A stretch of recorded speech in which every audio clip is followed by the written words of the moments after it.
Hey, did you know that more than 90% of our viewers listen every night but haven't subscribed yet? If you enjoy these gangster sleep stories, don't forget to subscribe and hit the notification bell. It's completely free and helps us keep these underworld tales alive. Now, get comfortable, unwind, and drift into tonight's story. The night settles softly over the silent empires, where power is measured in silence, and the most dangerous choices are made with a calm mind. Tonight, we turn to Michael Franzese, the brilliant earner whose intelligence, discipline, and quiet charm made him one of the most influential figures of the Colombo family. His rise wasn't fueled by chaos, it was built on strategy, steady hands, and deals crafted far from the noise of the streets. Before we begin, tap that like button. We're aiming for 100 likes tonight, and share your city and the time you're listening in the comments. Your support keeps these whispered stories alive in the stillness of the night. Now rest back, let the world slow, and allow the story of Michael Franzese to guide you deeper into the quiet. On some nights, long after the crowds have gone home and the lights of another speaking event have faded, Michael Franzese lies awake and stares at the dark ceiling of a quiet hotel room. The room is calm, almost too calm for a man who once lived in a world where every knock on the door might be the last one he ever heard. He thinks about how unlikely it is that he's even breathing, let alone traveling around telling his story to strangers. By his own count, there was a time when law enforcement wanted him behind bars for the rest of his life. Rival mobsters wanted him off the streets for good, and men he once called brothers signed off on something far worse. He remembers walking into a federal courtroom facing charges that could have buried him. He remembers the faces of agents who'd been chasing him for years, certain that this time he wouldn't slip away. He remembers opening a letter in prison that calmly announced a contract on his life. And now, he thinks, here he is, lying in a clean bed, flipping channels, talking about faith, family, second chances. He told people for years that nobody really quits the life he chose. Yet he did.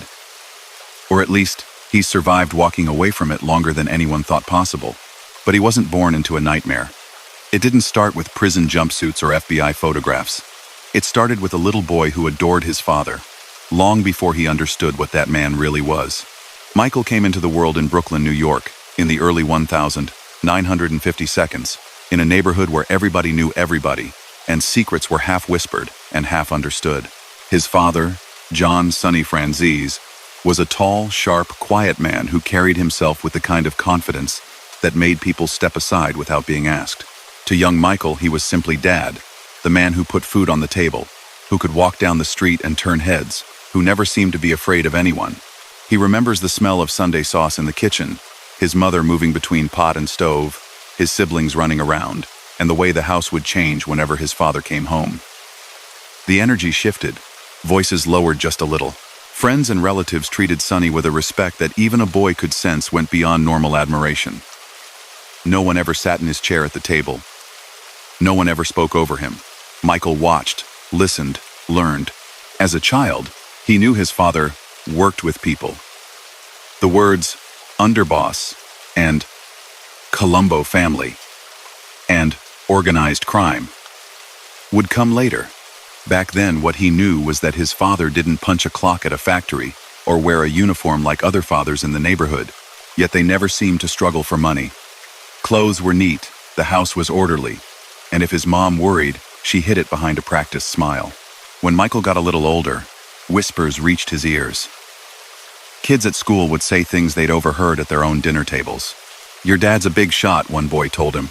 "My old man says he's, connected." At first, Michael brushed it off.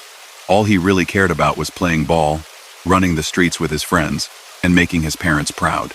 He was a decent student, strong enough to hold his own in rough Brooklyn games, and he looked up to his father the way many boys do, almost blindly. But the truth about Sonny's life didn't stay in the shadows forever. One day, Michael came home to a different scene. The house was tense, hushed in a way that didn't feel like ordinary family arguments. Grown-ups spoke in low tones. A radio murmured in another room.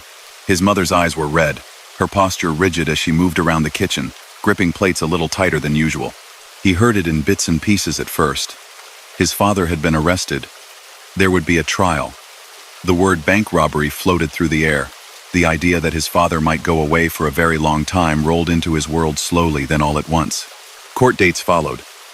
Michael watched his father walk into a courtroom, calm, well-dressed, flanked by lawyers. He heard phrases like, federal charges, long sentence, career criminal. Newspapers with his father's name on the front page lay on tables and stoops, as if the entire city suddenly had an opinion about the man he knew only as Dad. When the guilty verdict finally came down, and a judge sentenced his father to what for many would have been a lifetime behind bars, something hard settled into Michael's chest. His hero was now a convicted felon facing decades in prison. To prosecutors and FBI agents, Sonny was a dangerous figure in organized crime. To his son, he was the man who had just disappeared behind steel and concrete. Life changed. Money tightened. His mother had to manage things alone. Michael, as the oldest son, felt a heavy responsibility he hadn't asked for. But he also felt anger. He believed that his father had been treated unfairly, that the system had piled on because of who Sonny was rumored to be, not just what he had done in that one case. Whether that belief was fully accurate or not didn't matter. For the young man forming his worldview, it sunk in deep. "Take care of your mother," Sonny told him in a prison visiting room, separated by a table and the sterile hum of surveillance. "Stay in school. Don't worry about me." His father still carried that same steady presence, but now it was wrapped in a prison uniform and surrounded by guards. Michael looked at him and felt a storm rise. Loyalty, hurt, pride. How could he just go back to being an ordinary college kid while his father aged behind bars? At that time, Michael was on a path far from the street life. He had graduated high school and started at Hofstra University on Long Island. He was pre-med, of all things, aiming to become a doctor. The idea had grown slowly. If he became successful in a legitimate, respected profession, he could take care of his family, maybe even use his status one day to help his father. It seemed like the right road. Study, earn a degree, build a career far from the rumors and shadows that clung to the Franzese name. During those early college days, Michael tried to live like any other student. Classes, textbooks, campus life. But reality kept intruding. He was still visiting his father in prison, still hearing from relatives and family friends who moved in circles the average college kid couldn't imagine. Some of those friends weren't just neighbors.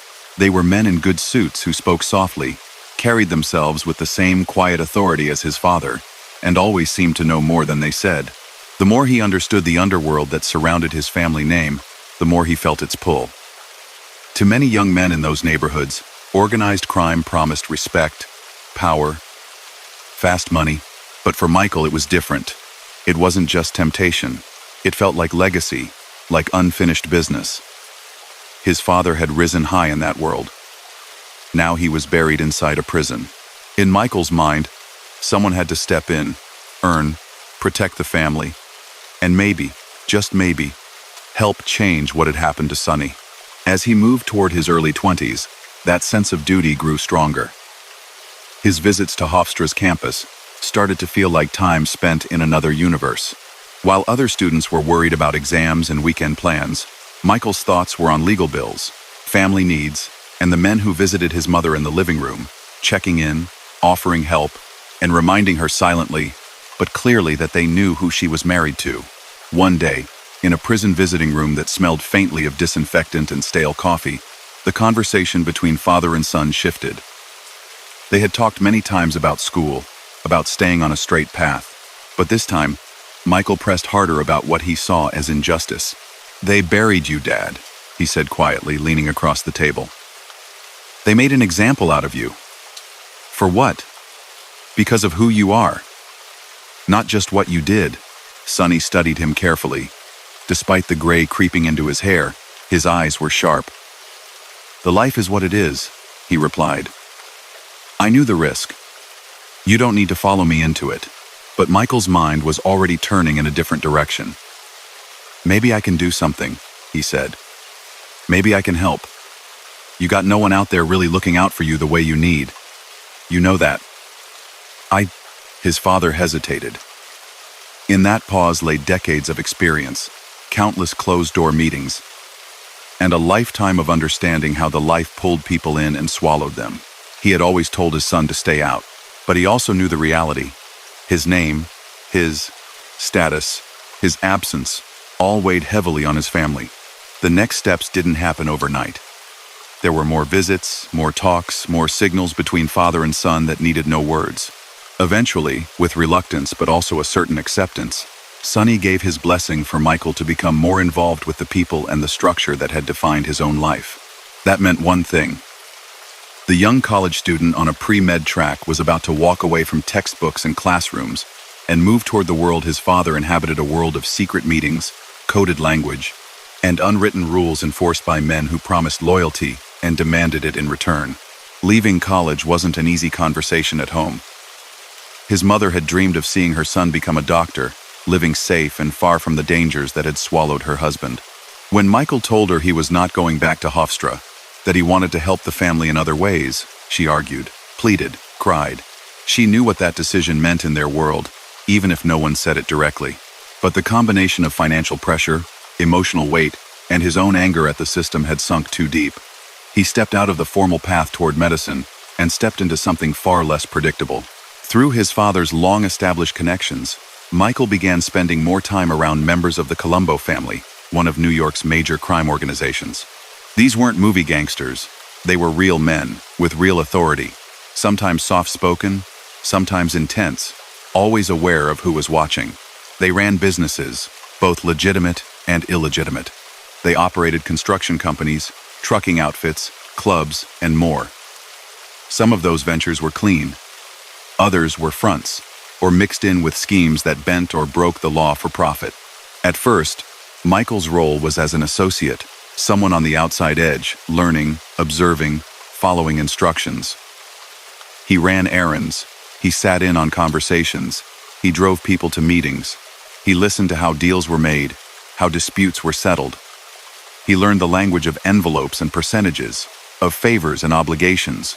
His father's name opened doors, but it also brought expectations. "This is Sonny's boy," older men would say, looking him over. "We'll see what he's made of." There was no formal job description. One day he might be helping arrange loans for struggling businesses. The next he might be collecting payments from operations that weren't exactly listed on any public paperwork. The line between legal and illegal blurred. Certain ventures involved taking a cut of gambling operations. Others involved charging high interest to people desperate for cash, then pushing hard to collect. None of it looked like the hospital corridors he once imagined walking as a doctor. Yet money started to flow.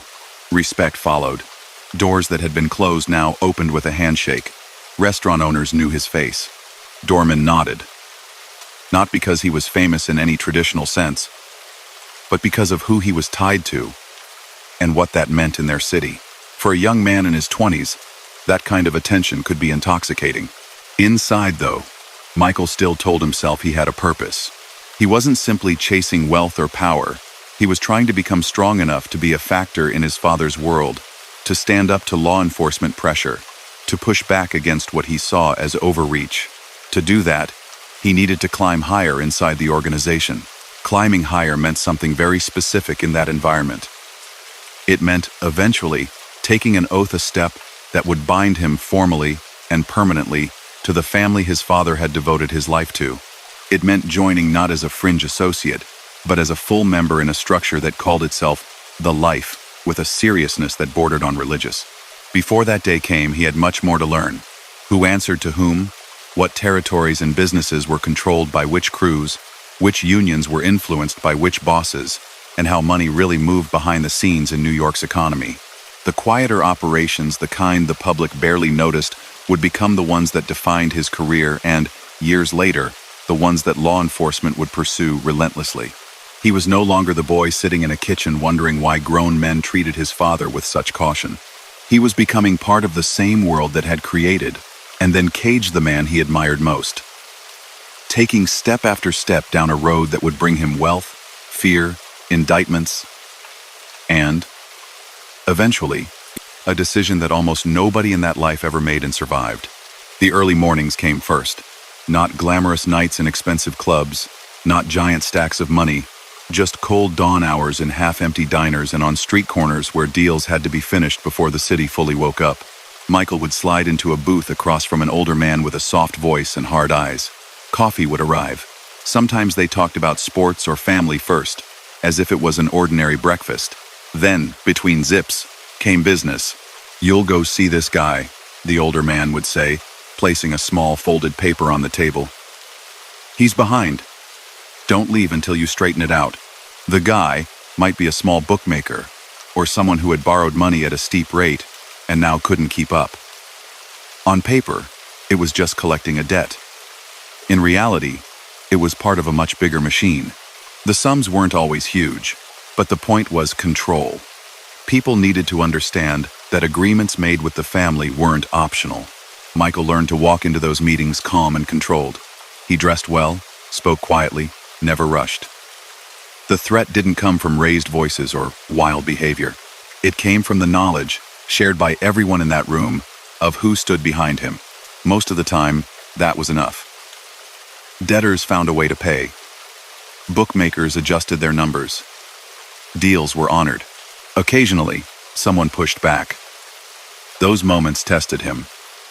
He wasn't the kind of person who enjoyed intimidation, but he also knew that appearing weak in that world was dangerous, not just for him but for his father's name. He had to balance firmness with reason, showing he wouldn't be taken advantage of while still avoiding needless trouble. The older men watched. They heard reports. They noticed that he didn't lose his temper, that he could read people, that he could close situations without dragging them into chaos. In a world where many young toughs tried to prove themselves with loud talk and reckless moves, that restraint stood out. As months turned into years, Michael's responsibilities expanded. He was pulled into gambling operations, helping organize betting on sports and other events, making sure everyone involved knew where to send their share. Illegal betting had been part of city life for as long as anyone could remember, and the family had their hands in it across neighborhoods. Phones rang in back rooms, notes were taken in code, and every week envelopes changed hands. Alongside that, he became involved in lending. People who couldn't or wouldn't go to banks came to them for cash. The interest was high, the deadlines firm. On one side were desperate small business owners, gamblers over their heads, people with nowhere else to turn. On the other side were men who expected their money back plus a healthy profit. Michael sat in the middle, part businessman, part enforcer. The work wasn't just on the streets. The family had influence in unions and on job sites. Construction projects, trucking routes, delivery contracts in many cases. Nothing large happened in certain neighborhoods without someone from that world getting a piece. Sometimes that meant steering jobs to companies they controlled. Sometimes it meant quietly persuading competitors to step back. The methods varied, but the pattern was simple. Opportunity appeared, and they found a way to stand where the money passed through. Michael showed an instinct for structure. He could see where systems were weak or outdated. While some older guys were satisfied to do things as they always had, he was curious, asking questions, looking for more efficient ways to move cash, hide ownership, or expand operations. He understood paper, contracts, shell companies. He wasn't just a street collector. He was starting to think like an executive. He never forgot why he was there. Every success, every new source of income, in his mind, strengthened his ability to support his family and ultimately to help his father. He sent money home. He made sure bills were paid. He built relationships with lawyers who might be useful in appeals down the road. That purpose fueled him, even as he sank deeper into the life his father had originally tried to keep him away from. At the same time, the realities of that life were always close. People disappeared from the scene. A man who had been at a meeting last month might be in prison this month, or rumored to have met a worse fate. When the family decided someone had betrayed them, or brought too much heat, consequences followed. They didn't need to be described in detail. Everyone understood. The message was simple. Loyalty was everything, and breaking it was never forgotten. These quiet warnings hung in the air during late-night sit-downs in back rooms of restaurants. Men with decades in the life would lean back in their chairs, sip espresso, and remind the younger ones of the rules that couldn't be broken. Never cooperate with authorities, never steal from the family, never disrespect certain people, never bring harm to women or children. The code wasn't written anywhere, but it was carved into their identities. Michael absorbed all of it. He knew that if he wanted a permanent seat at the table, he would one day have to go beyond being an associate. Full membership with all its privilege and danger, would require a formal step. That step came in his mid-20s. One evening, after years of proving himself, he was quietly told to be ready. No explanations, just a time and a place. Discretion was everything. He understood enough not to ask too many questions. He arrived at a house in Brooklyn, an ordinary-looking place from the outside. Inside, however, the atmosphere was anything but ordinary. A small group of men, all of them longtime figures in the family, waited. The air felt thick with history. This was the moment young associates dreamed of and, at the same time, the moment that would close off normal life forever. What happened that night has been described many ways. There was a simple ritual involving a small card with a saint's image, a pinprick of blood, and an oath spoken in low voices. The words were direct. His life now belonged to the family. He promised that he would never betray them, that he would respect the hierarchy, that he would put their interests above his own. If he broke that promise, he declared, his fate would be sealed by the very men who now welcomed him. When the short ceremony ended, he was no longer just Sonny Franzese's kid or a useful associate. He was a made man in the Colombo organization, formally bound to a criminal network that had operated in New York for decades. He had crossed a line he could never step back over. There was a strange mix of pride and gravity in him as he walked out into the night. On one hand, he had reached a level of status that many sought and few achieved. On the other, he understood that he now belonged to something that could not be casually left or lightly refused. In that world, you didn't simply change careers the way a businessman might move from one company to another. Membership was for life, however long that life lasted. News of his induction eventually reached his father. Sitting behind prison walls, Sonny heard that his son had taken the oath. Accounts differ on exactly how he reacted, but it's clear there was a blend of emotion. There was pride that his bloodline carried weight in a world he had dominated for so long. There was also concern, because he knew better than almost anyone that every benefit the life offered came with a shadow chasing behind it. Membership changed Michael's day-to-day reality quickly. Now, when he walked into a room full of family members, he was greeted not just as Sonny's boy, but as one of them. He had a voice in certain meetings. He received a share of earnings from operations he oversaw. Other associates now answered to him. If there was a dispute in his area, it came to him first. With that, authority came responsibility. He had to keep the money flowing up to his immediate superior, and ultimately to the leadership. The structure was clear. Everyone kicked up. A piece of gambling profits, loan interest, business skims, it all moved upward. In return, he received protection, backing, and opportunities. He used his new position to widen his reach. He became involved in legitimate-sounding businesses that had hidden purposes, office supply companies that doubled as fronts, service firms that moved invoices around in ways that helped hide where money really came from. Some ventures were mostly honest, with only a small portion tilted. Others were built specifically to support schemes that evaded taxes or shifted cash under the radar. Creative thinking became his specialty. He wasn't content just to run the same old operations. He looked for gaps in regulations, new markets, sophisticated ways to disguise ownership. When state and federal rules changed, many old-timers grumbled. Michael, however, read up on them, talked to accountants and lawyers, and looked for angles. If the government added a tax to some part of commerce, he wanted to know how that tax was collected, who handled the paperwork, and where a clever player might insert himself into the process. In the late 1970 seconds, this kind of analysis led him toward the fuel business, though at first, it was just a faint idea. Gasoline distribution, he discovered, involved multiple layers of wholesalers, jobbers, and retailers. At each stage, taxes were supposed to be paid, particularly fuel taxes that went to state and federal authorities. The system was complex, with lots of paperwork and shifting prices. That complexity, to his mind, looked less like a barrier and more like an opportunity. Before that sector became his main focus, he continued building his base through more traditional rackets. Sports betting grew. He established stronger connections with people who controlled trucking routes and loading docks. He partnered in night spots in clubs that offered both legal entertainment and backroom action. All of it fed his reputation as a rising earner. Law enforcement noticed. His name began appearing in investigative files. Agents followed him, took photographs, listened where they could. He found himself under surveillance at restaurants, parking lots, homes of associates. He grew used to seeing unmarked cars that circled a little too slowly, or familiar faces on street corners pretending to read newspapers. Sometimes he was questioned, hauled in, or named in court papers. Over time, indictments landed. There were charges related to extortion, taxes, and other offenses tied to his role in the family's operations. Some cases were dismissed. Others ended in acquittals. Each time he walked out of a courtroom cleared, his legend grew inside the life. He was seen as someone who could handle the pressure, keep his mouth shut, and beat the government at its own game. Media attention began to flicker toward him as well. Reporters looking for a fresh angle on organized crime stories noticed a younger figure in sharp suits, educated, articulate, not fitting the old stereotype of the loud, unpolished mobster. The contrast made him interesting. Years later, that image would earn him nicknames in the press that played on his clean-cut, almost corporate appearance.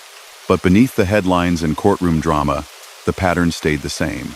Every day, he woke up with the same tasks: keep the money moving, keep the people under him in line, keep the authorities at bay, and somehow, through all of it, stay alive and out of a long-term cell like the one holding his father. The dual life took a toll.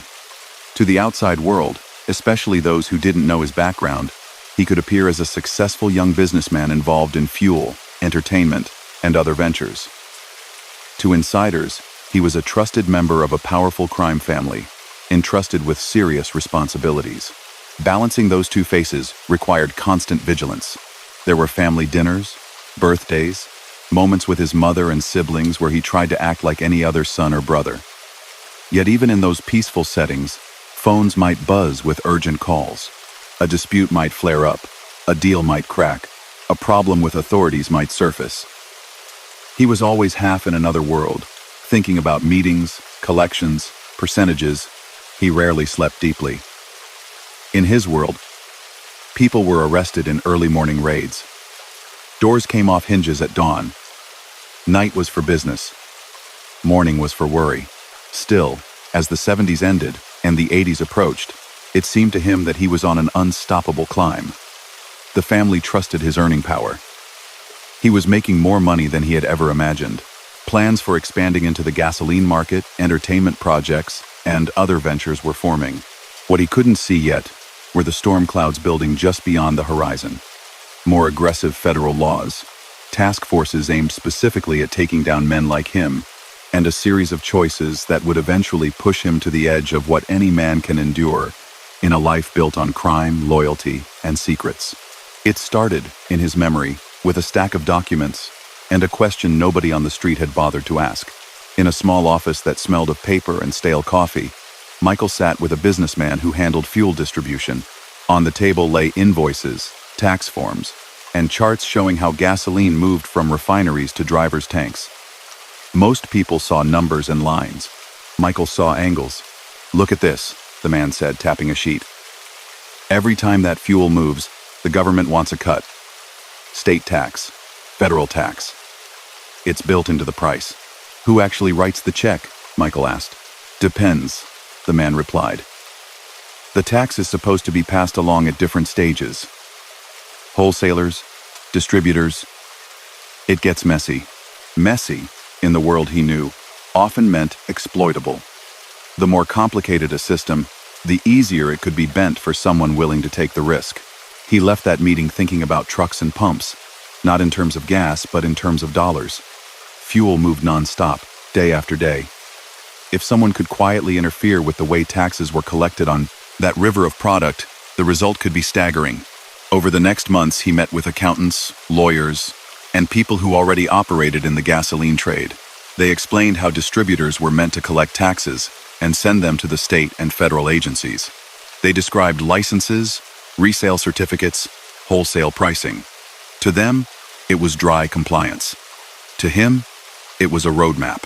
Bit by bit, he put together a plan centered on companies that would technically be responsible for paying fuel taxes, but in practice would never do so. These businesses would appear legitimate, file some basic paperwork, move large volumes of fuel on paper, and in reality, but somewhere between purchase and payment, the tax money would simply vanish into other accounts. He didn't need to understand every form himself. He hired people who did. Bookkeepers, lawyers, industry veterans who, for a healthy cut, were willing to operate in the gray zone. He used their expertise and layered it with connections from his own life. Some of his new partners had links across the Atlantic to people with reputations of their own. Together, they created a network of companies that looked interchangeable and hard to follow. Gas stations, hungry for cheaper product, were eager customers. If they could buy fuel a few cents less per gallon than their competitors, they could drop prices slightly, draw more cars, and still make more profit. They didn't necessarily ask why the deal was so good. They didn't want to. As the operation took shape, the money started to come in. Not as a trickle, but as a flood. Tankers rolled, pumps flowed, and every gallon that passed through certain channels brought in revenue that should have gone to tax agencies. Authorities would see paperwork showing one company responsible for paying. By the time anyone came looking, that company might already be closed, with another one standing in its place, ready to repeat the process. Inside the Colombo organization, the impact was immediate. Where a decent bookmaker or loan operation might clear thousands in a good week, the fuel business produced far, far more. Estimates later suggested that at the height of the scheme, millions were being generated in a single week. However precise or imprecise those numbers were, everyone close to it understood the scale was like nothing they'd seen before. Michael suddenly found himself at the top of a machine that was pouring out cash. Envelopes got thicker, deposits got larger. Offshore accounts, investment vehicles, and real estate deals all grew out of that one core idea: use the complexity of fuel taxes against the people who had designed them. With money came transformation. He upgraded his lifestyle: better suits, finer restaurants, luxury cars, spacious homes. He traveled more, not just for business, but for the first taste of leisure he'd really allowed himself. He invested in various ventures, dealerships, production companies, clubs, even attempts at media projects. Not all of them were successful, but there was enough excess from the fuel scheme that failures could be absorbed. Journalists, always alert for a new face in long-running crime stories, took notice. Here was a man in his 30s, well-spoken, well-dressed, running complex enterprises that looked more like corporate strategies than street hustles. Articles started to mention his name. Some called him a yuppie don, a new generation figure who seemed as comfortable in a boardroom as in a social club. Others, fascinated by his lineage and rise, used phrases like prince of his world. He didn't mind the attention as much as he should have. Part of him even enjoyed it. It was a validation of his ability, proof that he had stepped out from under his father's shadow and built something of his own.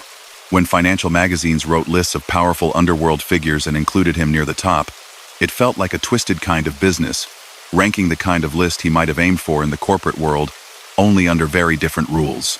Behind the scenes, he moved steadily upward in the internal structure. He became a captain, responsible for a crew of men who reported to him. Some collected from gambling operations. Others managed business fronts or handled logistics for the fuel network. He was no longer just doing tasks. He was directing strategy. He took those responsibilities seriously. Meetings with his men were organized, not chaotic. He talked in terms of percentages, costs, and long-term gain. He encouraged them to keep violence down, not out of some moral awakening, but because attention from investigators often followed brutality. Quiet profit was safer than noisy intimidation. Yet despite his efforts to appear more like a businessman than a traditional street boss, law enforcement agencies were not fooled. They studied financial records, watched fuel deliveries, tracked companies that seemed to appear and vanish with suspicious timing. The same complexity that made the scheme effective also left a trail for determined investigators to follow. Task forces formed, bringing together IRS agents, state tax officials, and organized crime units. Undercover operatives slipped into the industry, posing as distributors or brokers. Wiretaps were placed. Meetings thought to be secure were, in fact, being recorded. It took time, years in some cases, but investigators were patient. Meanwhile, Michael's personal life began to develop in surprising ways. In the mid-1980 seconds, he backed a film project, drawn by the glamour of the entertainment world and the chance to diversify his investments.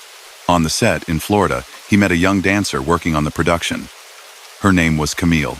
She had grown up far from the streets of New York, in a setting where the underworld held no romance, and his last name meant nothing. To her, he first appeared simply as one of the producers. Confident, well-funded, focused. Over time, they talked more. He didn't open with detailed explanations of his background. Instead, he listened to her stories, learned about her faith, her family, her dreams. There was an ease between them that caught him off guard. He had spent so many years calculating, watching, never fully trusting, that genuine warmth felt almost unfamiliar. With her, he laughed more. He relaxed. For the first time, he began to picture a life where his evenings ended not in smoky back rooms or urgent conference calls, but in a home with someone who had no connection to the structures that ruled his days. They grew close. He visited her family, met parents who looked at him not as a feared figure but as a man courting their daughter. In those living rooms, with simple dinners and sincere conversation, he felt a kind of peace that money and status had never provided. He also felt a tension, because he knew that he was living between two incompatible worlds. Back in New York, business could not stop.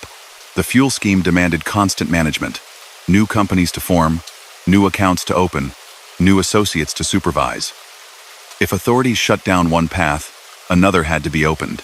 Competition grew fiercer as others tried to copy the model. Internal rivalries simmered as well, as different crews argued over territory and percentages. He walked a tightrope, trying to keep everyone satisfied.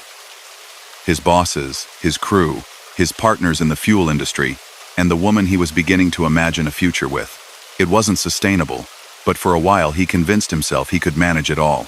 Then the investigations reached critical mass. One morning, search warrants were executed. Doors opened to agents carrying folders and boxes. Offices that once hummed with quiet, illicit efficiency were overrun by people seizing documents, computers, invoices. Subpoenas landed like rain. Names of companies and individuals tied to fuel distribution appeared in charging papers, alongside legal terms that carried heavy penalties: racketeering, conspiracy, fraud, tax evasion. Michael's name was there, near the center. Arrests followed. He had been in custody before, had fought cases and walked out free. But this felt different. The scope was broader, the coordination tighter. Instead of one agency taking a shot at him, multiple branches of government were moving in together. He surrendered with lawyers at his side, dressed not in a cheap outfit but in a tailored suit. Cameras clicked outside the courthouse. Reporters called his name, shouted questions about fuel, about millions, about organized crime. He kept his expression calm, his answers brief. He had been here before. He knew that anything he said could wind up in a file or on a witness stand. Inside, the charges were read. He listened as prosecutors described him as a central figure in a large scheme that had diverted a fortune from public funds. They spoke of shell companies, false filings, hidden ownership. They painted a picture of a man who had used his family ties to extend underworld control into a major segment of the energy market. His defense lawyers pushed back, arguing that the evidence was circumstantial, that business disputes were being exaggerated into felonies, that the government was trying to turn an ambitious entrepreneur into a symbol of everything wrong in the city. For a time, the legal battle played out as usual. Motions filed, hearings held, discovery exchanged. Behind the scenes, he and his legal team weighed the strength of the government's case. Wiretaps, documents, witnesses, it was a lot. While the trials loomed, his personal life moved forward. Despite everything swirling around him, he asked Camille to marry him. She said yes. To her, it wasn't a business deal or a calculation. It was a commitment rooted in love and the faith she held deeply. They wed in 1985. Photographs from that day show smiles, elegance, and a sense of hope that stands in sharp contrast to the legal storm raging around them. In that period, he made promises he had never even considered before. Ones about fidelity, about family, about building a shared future. His wife, strong in her beliefs, prayed for him, for their marriage, for a way out of the darkness she only partly understood. Yet even as he began a new life as a husband, the old one kept tugging. The family expected him to remain loyal. His crew expected leadership. His enemies, including those in law enforcement, expected to see him fall. The federal racketeering laws, relatively new at the time, were designed exactly for men like him, individuals at the center of complex structures, whose own hands might not touch every envelope, but who benefited from and directed the whole operation. Prosecutors didn't need to tie him to every specific act. They only had to show he was part of an ongoing criminal enterprise and played a key role. Faced with the possibility of a trial that could end in a sentence measured not in years but in decades, he weighed a decision that would shift the course of his life more dramatically than any scheme he had ever devised. He could fight, risk losing, and potentially spend most of his remaining years in a cell like the one that held his father. Or he could negotiate, accept responsibility for some charges, and hope for a defined sentence that he might one day walk away from. After countless late-night meetings with lawyers and quiet conversations with his wife, he chose the second path. He would plead guilty to certain counts, agree to pay large sums in restitution, and accept a prison term in the hope that, eventually, he could step back into the world with time left to build something new. In 1986, standing in a federal courtroom that echoed with decades of other men's fates, he entered his plea. The judge confirmed that he understood what he was doing, that no one was forcing him, that he knew the possible sentence. He did. And still, he said the words. When the gavel fell and the term was pronounced a significant stretch behind bars, plus massive financial penalties, he felt the full weight of years of choices settle on his shoulders. The man who had once been held up as a rising force in his organization, a prince of his world, was now headed for the same kind of steel and concrete that had claimed his father. As marshals led him away, he looked back at his wife, sitting in the courtroom, eyes filled with tears and resolve. In that moment, he didn't yet know that this period of confinement would do something no rival, no prosecutor, no law had accomplished. It would force him to look hard at the life he had sworn an oath to, and at the possibility almost unthinkable in his circle of walking away from it entirely. The first sound that really stayed with him wasn't a shout or a threat. It was the heavy metallic thud of the prison gate sliding shut behind him. He had walked through plenty of doors in his life, private clubs, back rooms, courtrooms, but this one felt final, in a way none of the others ever had. Steel moved. Lock snapped. For the first time, he wasn't visiting someone else on the inside, or appearing in handcuffs for a hearing he expected to beat. He was the one staying. They took his watch, his clothes, his belt. They handed him khaki fabric that felt stiff and wrong. The processing officer read his name without any special inflection, like it meant nothing. Inside those walls, he wasn't the man on magazine lists or the public face of a lucrative scheme. He was just another inmate, a number added to a crowded system. His first night in that small cell was a long one. A narrow bed, a thin mattress, a metal sink bolted to the wall. The noises of the unit drifted in distant conversations, feet moving on concrete, the occasional clang of metal. A strip of light from the corridor cut across the floor. He lay there staring at the ceiling, replaying the judge's words in his mind, hearing the sentence again even though the room was silent. 10 years, the court had said, plus millions in restitution. He thought of the men he had led, the businesses he had run, the envelopes that had passed through his hands. On the street, time and money could make a man feel untouchable. In that cell, both had turned against him. Time now belonged to the Bureau of Prisons. Money flowed not into operations, but into government accounts that would never stop calling his name. The next morning, routine began. Count times, line up for chow, searches, rules about where to stand, when to move, what you could bring back to your cell. Outside, he had controlled schedules. Here, the day followed a script written by people who barely knew who he was. Still, even in that environment, the world he came from found him quickly. Other inmates recognized his name. Some had read about him. Others had crossed paths with his associates or relatives over the years. A few were from his own organization or allied families, doing their own stretches. In the yard, men from that life clustered together. There was a way they carried themselves calm, deliberate, never rushing. Prison was nothing new to many of them. To them, a cell was an occupational hazard, part of the cost of doing business. They walked the track, played cards, told stories from the old days. "You'll do the time," one older man told him on a walk around the yard. "Then you go back out, pick up where you left off. You're young, you'll be fine." On the surface, it sounded almost casual. But Michael noticed other things. Lines in faces carved by more than age. Eyes that had seen too many winters behind fences. He watched men in their 50s and 60s shuffle through routines they'd repeated for decades, their lives divided by bars and razor wire. Some still spoke about scores they'd had, years when cash flowed freely, when people showed them respect on the outside. Yet here they were, standing in plastic shower sandals, waiting for a corrections officer to call their name for mail. He couldn't help but compare their stories to his father's. Sonny had spent long stretches in places just like this. In a sense, that's what had pulled Michael into the life in the first place. Now, he was walking the same corridors. Visiting days were both relief and torture. At a certain hour, his name would be called. He'd be escorted to a room where families sat at tables, trying to pretend that their time together wasn't framed by guards and surveillance cameras.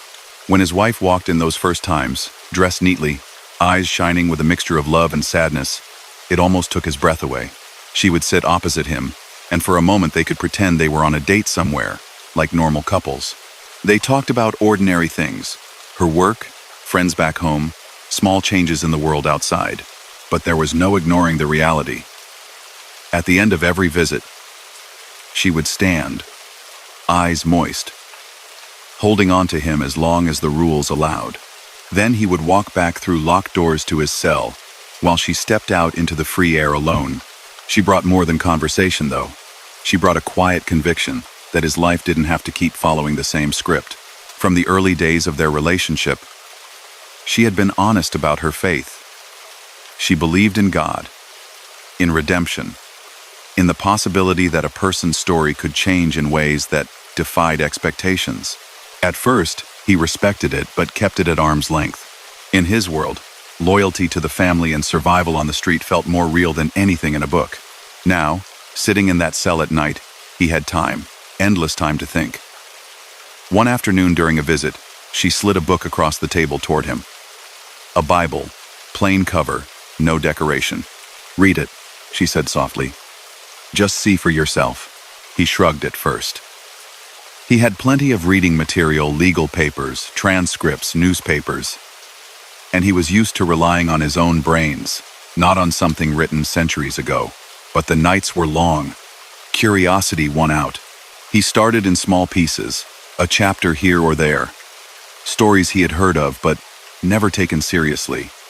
He found passages about loyalty, about justice, about betrayal, about forgiveness. Some of it felt distant. Some of it cut closer than he wanted to admit. What struck him most wasn't a sudden flash of emotion, but a steady realization that every promise the life had made came with an expiration date. Power faded. Money got seized. Friends turned into witnesses. The same system he had defended and fed was now completely unable to protect him from a concrete box. Week after week, he kept reading. His wife, on visits, would ask what he thought, answer questions, share how faith had held her together through worry and separation. He saw in her something he didn't see in the tough guys in the yard. A peace that didn't depend on who controlled which neighborhood. While he was wrestling with questions in his mind, agents and prosecutors were still interested in him. To them, he was a potential key to opening doors into the organization. They came to see him more than once, offering variations of the same deal. Talk to us. Help us build cases. And life gets easier. He listened, weighing each word. In his world, cooperating with law enforcement was the ultimate line you didn't cross. Men who did were marked forever. He remembered conversations at tables back home, where the worst insult was to call someone a traitor. He was already under suspicion in some circles just for taking a plea. There were whispers that he had made too good a deal, that there had to be more to it. The culture he came from didn't accept the idea that someone might want to pull back for family reasons. They assumed calculations and schemes. In those meetings with authorities, he held a hard line on certain things. He would admit his own role in the charges he had pleaded to the fuel scheme, the financial wrongdoing. He would accept the punishment for what he had done. But he did not sit and name long lists of associates or provide full roadmaps of the organization. He didn't become the kind of cooperating witness, paraded in front of juries to dismantle his old world piece by piece. From the government's perspective, that made him frustrating. From the organization's perspective, suspicion lingered anyway. He was in a dangerous middle ground, no longer a fully active participant in the life, but not a standard informant either. It was an uncomfortable place to stand. Inside, the years ticked by more quickly than he expected. He kept his head down, avoided fights, followed the rules just enough to stay out of trouble. He worked out in the yard. He took prison jobs, anything to break up the day. At night, he read. His wife kept visiting. Letters from home arrived regularly, full of daily details and encouragement. Slowly, a specific thought formed. When he got out, he did not want to go back to the same path. It wasn't a sudden dramatic decision. It was the result of day after day watching the same cycle play out. New inmates came in, some proud, some already broken, older ones left on stretchers or in wheelchairs. The system he had pledged his life to asked for everything, and gave very little in return once a man was behind bars. He thought about children he might have one day. He pictured a son visiting him in a visiting room, staring across a table the way he had stared at his own father in prison. The idea bothered him in a way nothing else had. He didn't want that pattern repeated. On one visit with his wife, he finally put some of it into words. "If I make it out of here," he said quietly, "I'm done. I can't keep living that way." She studied him, measuring his sincerity. "You know that's not going to be easy," she replied.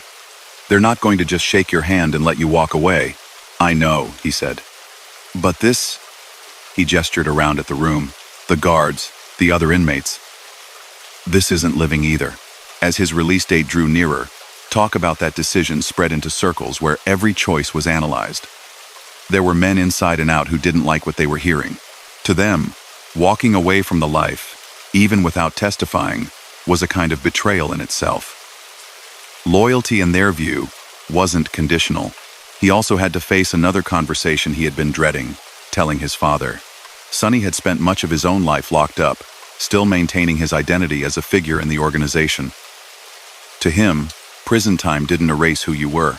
When word reached him that his son was talking about leaving, his reaction was harsh.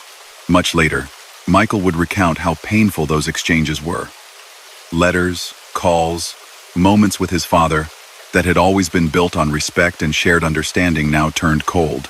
His father saw his decision as a rejection not just of a career, but of a heritage.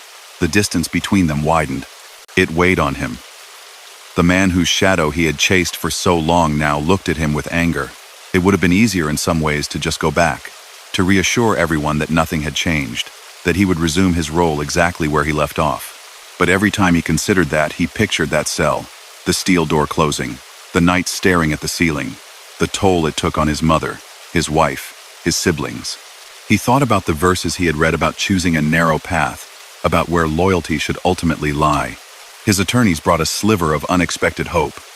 Because of good behavior and the way certain rules worked at the time, there was a chance for early release. He might not have to serve the entire 10-year term. With credit for time already spent locked up before sentencing and for following regulations inside, he could be considered for parole sooner. After hearings and paperwork, that hope turned real. Less than 4 years after he had entered, word came down. He would be going home, under supervision, but out from behind the fence. The day he walked toward the exit, carrying the small box of personal items every released inmate clutches, the noise of the prison seemed to dim. He passed faces he had come to know, some envious, some resigned. He knew many would never leave, or would be back not long after if they did. At the final gate, the same kind of mechanism that had shut so firmly on his first day slid open again. Sunlight hit his face without bars, cutting it into stripes. His wife waited for him on the other side. They embraced in a parking lot that, to other people, looked completely ordinary. To him, it felt like a stage set for the beginning of an entirely new act. He breathed in the air like a man who had been underwater too long. Yet even in that joy, he understood the difficulty of what lay ahead.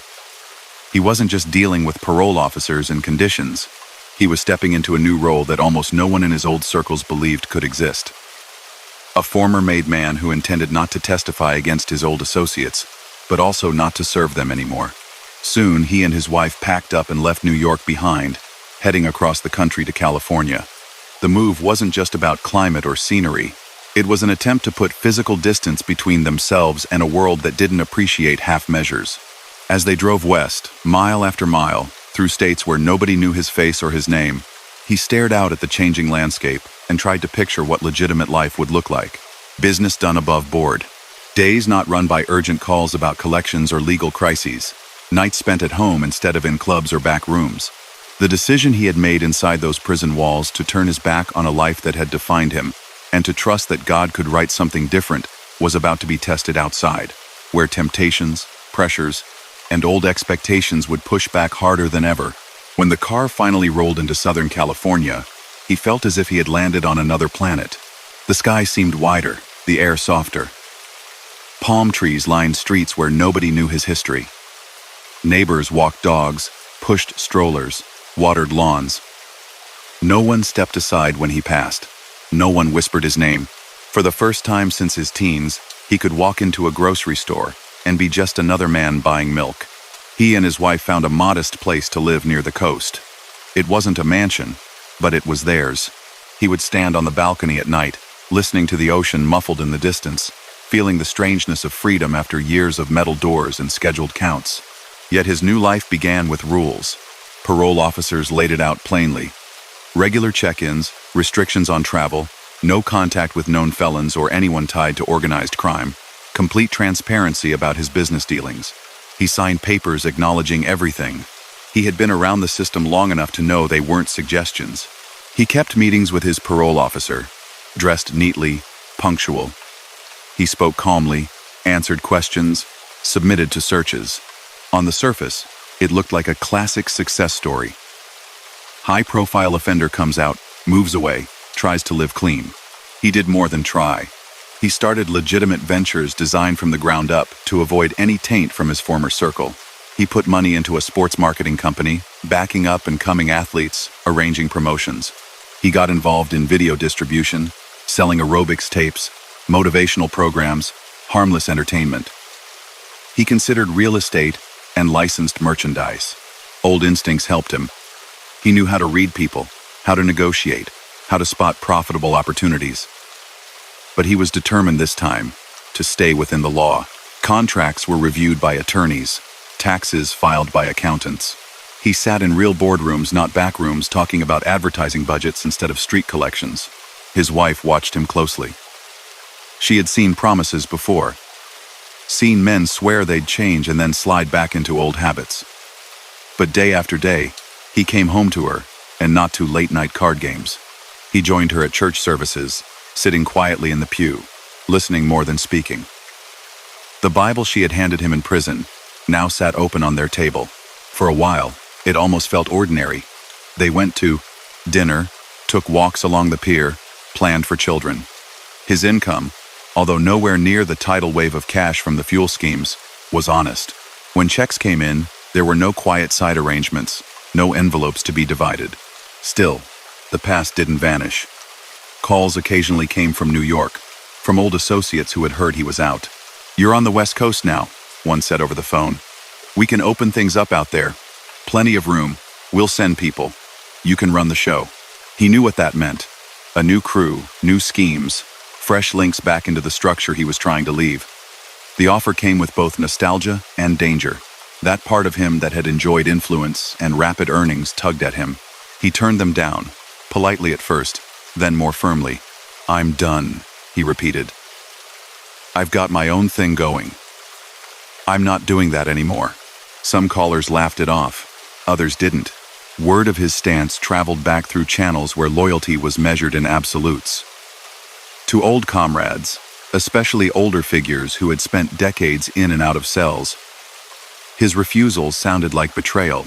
Even if he wasn't sitting in a witness chair against them, he was walking away from obligations he had once sworn never to abandon.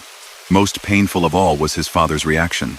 From his own prison cell, Sonny heard about his son's new life, his move across the country, his church attendance, his insistence that he wanted nothing more to do with rackets or family operations.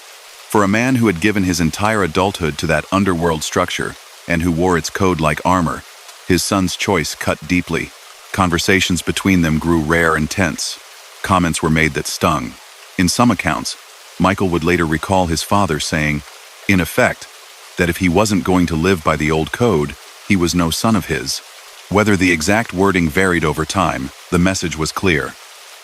The bond that had driven him into crime in the first place was being torn by the very decision to leave it. He carried that wound quietly as he tried to make sales calls and attend business meetings. On the outside, he was pitching sponsorships and video rights. On the inside, he was replaying his father's words, torn between the desire to be a good husband and the pull of a father's approval he might never regain. On top of that emotional storm, law enforcement never relaxed its grip. Agents from federal units swung through Los Angeles, sometimes dropping by his parole officer's office, sometimes asking for informal chats. To them, a high-ranking former insider claiming to be retired was either a valuable potential witness or a suspect simply waiting to slip. They monitored his travel, ran checks on the companies he formed, looked closely at the people he met. If an old associate visited California, even briefly, someone in an office noticed. More than once, he found himself sitting across from government officials being told some version of the same warning. "You'll never really be out," one agent said. "As long as you're alive, they're going to think about you. And as long as they think about you, we're going to think about you." They offered protection under one condition. "Work with us," they said.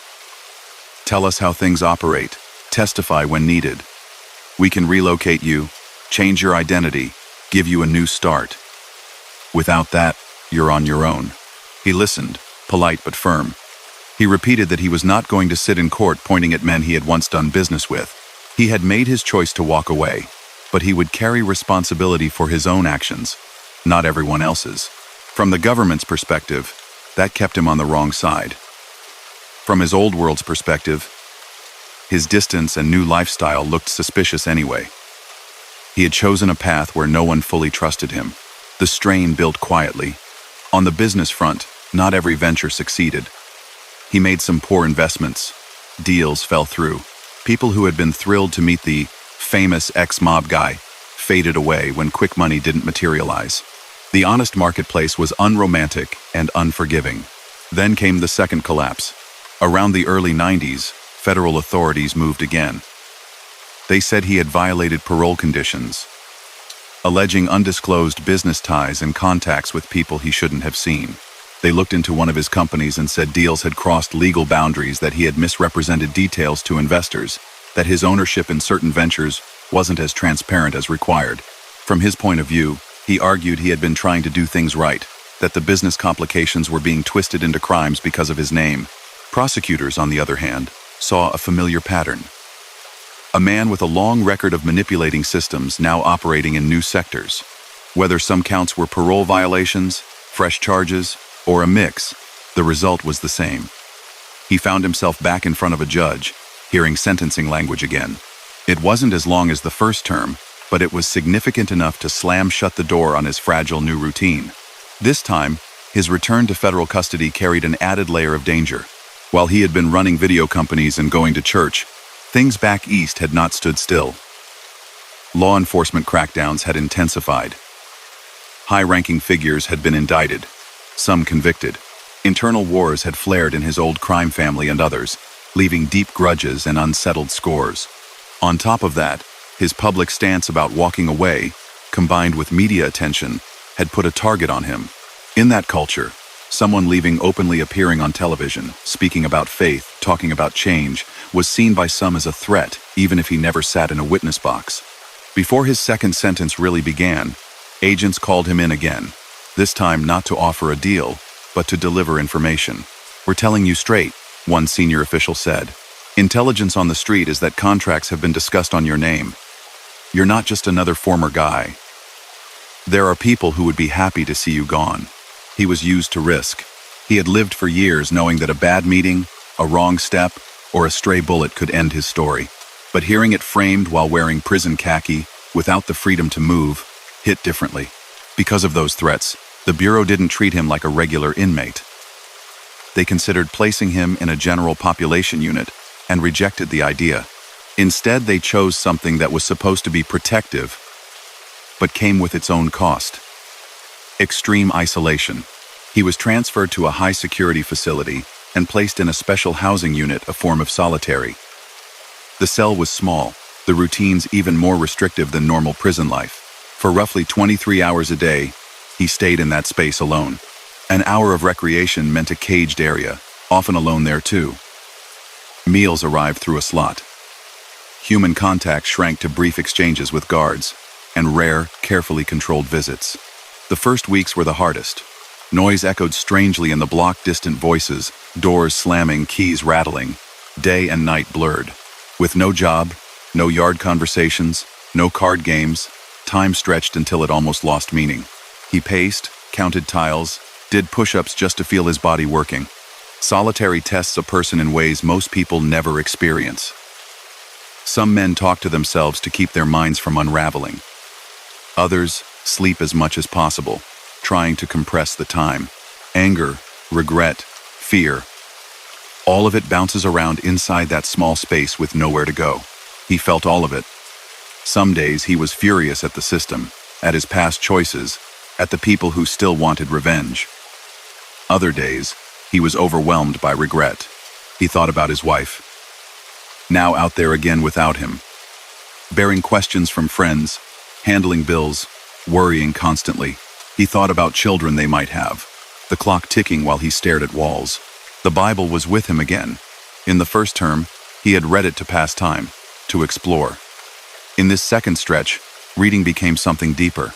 He moved through book after book, underlining, rereading, praying aloud in the quiet. Stories of people locked up unfairly, or fairly but changed anyway, took on new weight. He saw the patterns of pride and downfall, of power gained and lost. He saw men in those pages who had thought they were in control, only to discover they were not. One night, lying on the thin mattress, staring at the ceiling illuminated by a sliver of corridor light, he spoke out loud in a way he hadn't before. He admitted that he had made choices that brought him here. He confessed that all his cleverness, all his schemes, all his attempts to manage both worlds had failed. He prayed simply that if God was real, as his wife insisted, as the pages seemed to say, then there had to be a reason he was still breathing.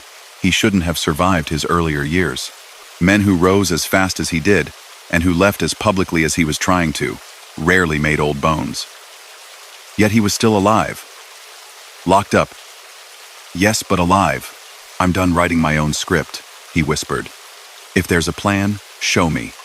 Whatever time I've got left, I'll use it your way. Words like that don't magically change concrete. The bars were still there in the morning. The guards still counted heads. His sentence didn't evaporate. But inside, something shifted. He stopped viewing his story as a paused career and started seeing it as a divided life. Before and after. He began to use the long hours deliberately. He wrote letters to his wife, longer and more open than before.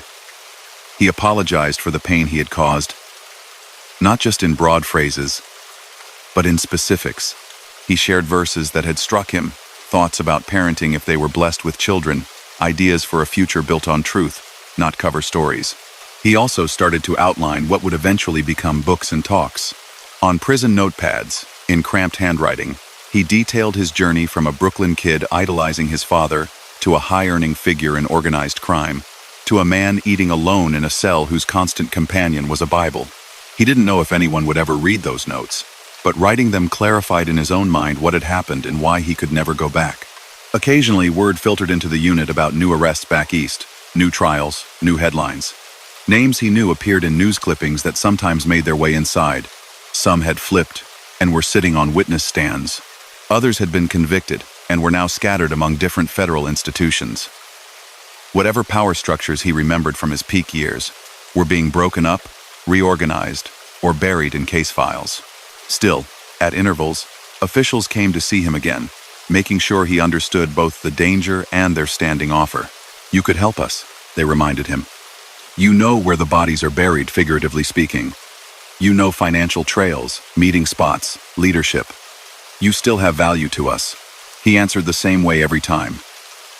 He owned up to his part, cooperated with his own cases to the extent required, but would not take the final step of turning state's evidence against long lists of former allies. It left him in a strange place, on nobody's team entirely.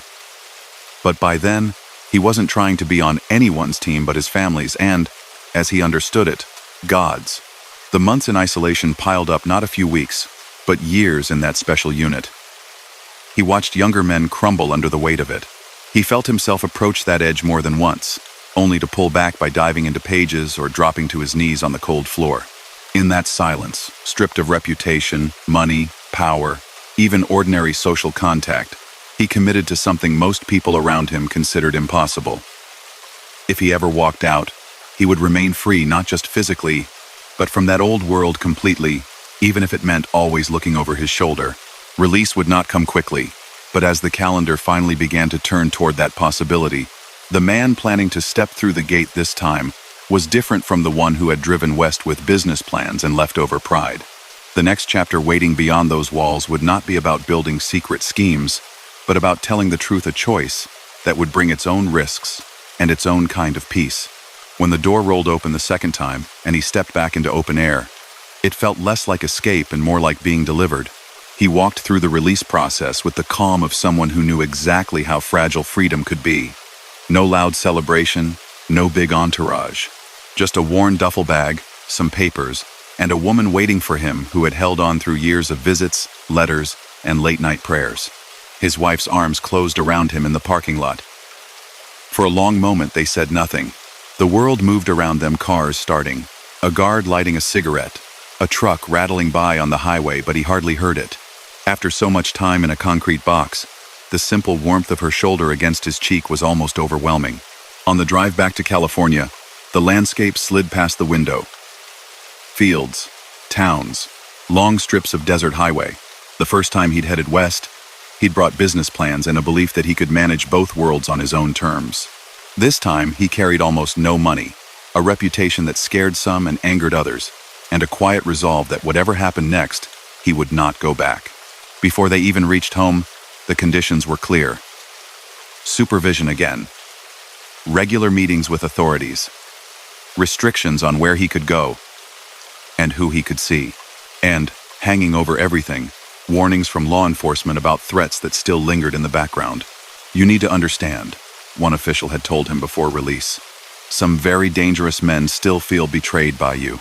They don't care that you never took the stand. They see you out there talking about change, and they don't like it. You should think very hard about where you show your face." He thought about it on those long miles of asphalt. The old code said that once you took an oath, it owned you forever. There was no retirement plan. To many of his former peers, the fact that he was alive and free at all, after everything that had happened, went against all the unwritten rules. Yet he also knew something else. Every year that passed, more of the men who might have acted on that anger were dying, aging, or locked up for the rest of their lives. The world he had ruled a piece of in his 30s was not the same in his 40s. The structure was cracked, its leadership scattered. He sensed that if he stayed small, stayed honest, and stayed in prayer, there was at least a chance he could outlast the danger. Back in California, the adjustment began again. This time, the house wasn't just shared by two adults. There was a child now, a little girl who had grown up seeing her father in visiting rooms, who knew his face from photographs and short visits more than from everyday breakfasts and school pickups. When he walked through the front door and she saw him standing there, not in a prison uniform but in regular clothes, she hesitated for a second, then ran to him. He bent down and scooped her up, feeling her arms lock around his neck. That weight, that trust, pushed everything else, old loyalties, old grudges, old pride, into the background. He was determined not to miss any more of her life. Ordinary routines became precious, making her a sandwich, reading a picture book at night, sitting in a small chair at a school event while she searched for him in the crowd. None of it paid bills. None of it impressed anybody on the street. But for a man who had once thought respect and status were life's main currency, these tiny moments became a different kind of wealth. Of course, love didn't erase practical realities. He still had to earn a living. He no longer had access to the quick, if risky, income streams he'd once controlled. He had no interest in testing gray areas of the law. His name, splashed across articles and documentaries, made regular employment complicated. Some companies were hesitant to hire someone with a history like his. Others wanted to use his past as a marketing tool in ways that made his stomach twist. In the middle of that uncertainty, invitations started arriving from an unexpected direction. Churches, youth groups, recovery programs, even a few law enforcement gatherings reached out. "We've heard your story. Would you come talk to our people about your life, your choices, what you've learned? The first time he stood in front of a congregation, his hands actually felt more unsteady than they had during high-stakes meetings in smoky restaurants. Back then, he knew the script. Percentage cuts, deadlines, consequences. Here, he was supposed to talk about failure, about regret, about faith. He stepped up to the microphone in a simple shirt and slacks, no sharp suit, no jewelry. Faces looked back at him, some curious, some skeptical, a few openly wary. They had read headlines: former mob boss, ex-racketeer, gasoline tax mastermind. Some probably expected a dramatized performance, a cleaned-up version of those magazine profiles. He took a breath and started at the only honest place he could. A boy in Brooklyn who admired his father, who saw the courtroom take that father away, who believed that stepping into the shadows was the only way to defend his family's name. From there, he walked them through the rise and the schemes, yes, but also the cost, the prison visits, the contracts on his life. The second sentence, the hours alone in a cell with nothing but his thoughts and a book he had once ignored. He avoided glorifying details. There was no point turning his old crimes into entertainment. He gave enough context so people understood the reality, but he kept the focus on consequences and choices, on how easy it is to be pulled towards something that seems powerful and exciting and end up trapped. When he finished that first talk, the room was quiet. Then, slowly, people lined up. Some wanted to shake his hand. Some wanted to ask about relatives still in trouble. Some wanted prayer. A few had tears running down their faces. "Your story, that's my son," one mother said, voice shaking. "He's not where you were, but he's going down a bad road. Hearing you talk about where it leads, maybe he'll listen." Driving home that night, he sat in the passenger seat while his wife navigated the freeway lights. He realized that in the quiet of solitary, when he had written out his experiences by hand, he'd just been passing time. He'd been preparing to do this. Word spread. Invitations multiplied. Small churches gave way, occasionally, to larger stages. Conferences, college auditoriums, community centers. Some weekends, he found himself in front of hundreds of people. Other times, just a few dozen in a folding chair circle. He said yes wherever he could, so long as he could look himself in the mirror afterward and know he hadn't compromised the truth. At the same time, he began putting his story into books, working with publishers to shape those prison notes into something others could hold. Pages that once sat on a metal bunk now became chapters people read in living rooms and airplanes. Titles like Quitting the Mob, and later, Blood Covenant took shape, blending biography with reflections on faith and consequences. Media opportunities came too. Television hosts, especially those interested in crime, redemption, or faith, invited him onto sets. He sat under bright studio lights answering questions about the world he'd left. The rituals, the structure, the money, the danger. Some interviewers were respectful. Others seemed to want sensational stories. He walked a careful line, providing insight without turning past violence into spectacle. Through all of this, law enforcement kept watching. Some agents were openly skeptical. "Guy like you," one said during a check-in, "makes a living off talking about his past. How do we know you're really done with that crowd, and not just using this as cover?" He answered the only way he knew how, by staying transparent. He reported his travels, filed his taxes, kept his business dealings simple and above board. He visited prisons, not as an inmate, but as a guest speaker, talking to men about what awaited them if they went back out and repeated the same patterns. Those visits were some of the hardest. Walking through gates again, hearing them close behind him even temporarily, made his chest tighten. But when he stood in front of rows of orange or khaki uniforms and saw faces that could have been his younger reflection, he knew why he had to be there. "I've sat where you're sitting," he told them. "I've told myself the same lies. I'll be smarter next time. I'll pick better partners. I'll avoid the heat. It doesn't work. The game is rigged from the start. You might make money, but you will lose everything that truly matters if you keep going." Some men looked away, not ready to hear it. Others stared straight at him, eyes wet, wrestling with decisions that would shape their futures. His old world didn't vanish during these years. Rumors occasionally reached his ears. An aging boss commenting on him, a younger gangster invoking his name for credibility. someone suggesting that he must be with the feds to still be breathing. He understood the logic. In that culture, a story like his didn't fit. What he held on to was a conviction that his survival had less to do with deals and more to do with grace he couldn't fully explain. There had been too many nights, too many close calls, too many choices that could have ended in a different obituary. The most painful, unresolved piece of his life, though, still sat in a federal prison back east, his father. Over the years, as he spoke more openly, some journalists asked about Sonny. The questions twisted a knife that had never fully left his side. There had been long stretches when they didn't speak at all, each stubborn in his own way. The son who had once taken an oath, largely because of his father, now stood on stages talking about a different allegiance. The father who had given his life to a certain code could not easily accept that. Yet time has a way of softening even the hardest edges. As the years stacked up, Sonny grew older. The once feared underworld figure now shuffled a bit when he walked. He kept facing parole boards, sometimes going home for a while, then being pulled back in on new cases or parole violations. Through it all, he maintained the persona he had always carried. Unbent, uncooperative with authorities. His identity tied still to the life he had lived.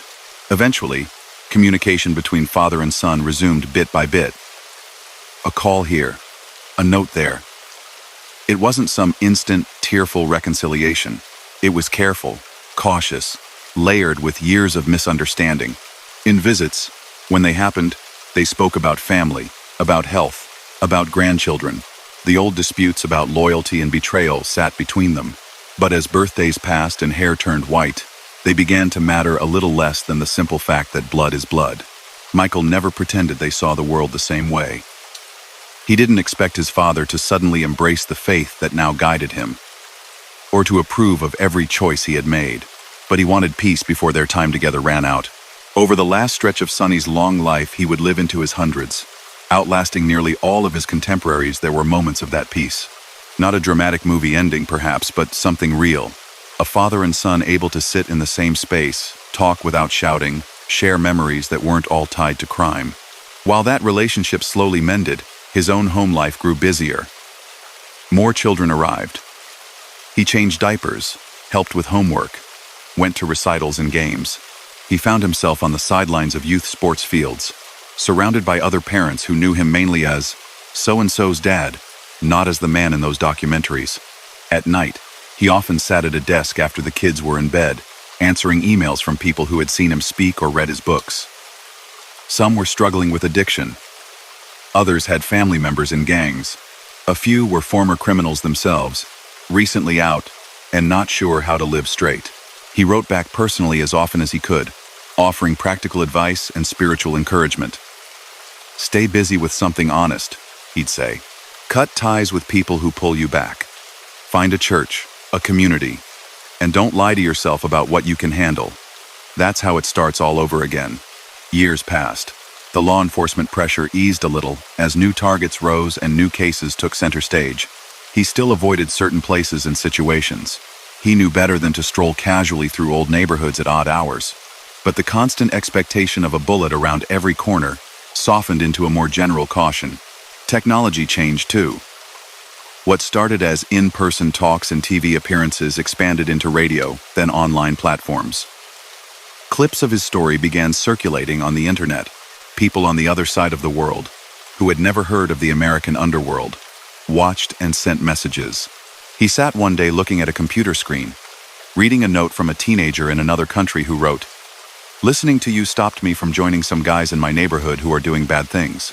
I didn't know where that road goes. Now I do." For a man who had once calculated success in millions skimmed from fuel taxes, those sentences felt like a very different kind of profit. He still carried scars, guilt for harm done, regrets for years lost, grief for relationships broken or never fully repaired. He didn't pretend his past hadn't happened. He refused to rewrite it into something heroic.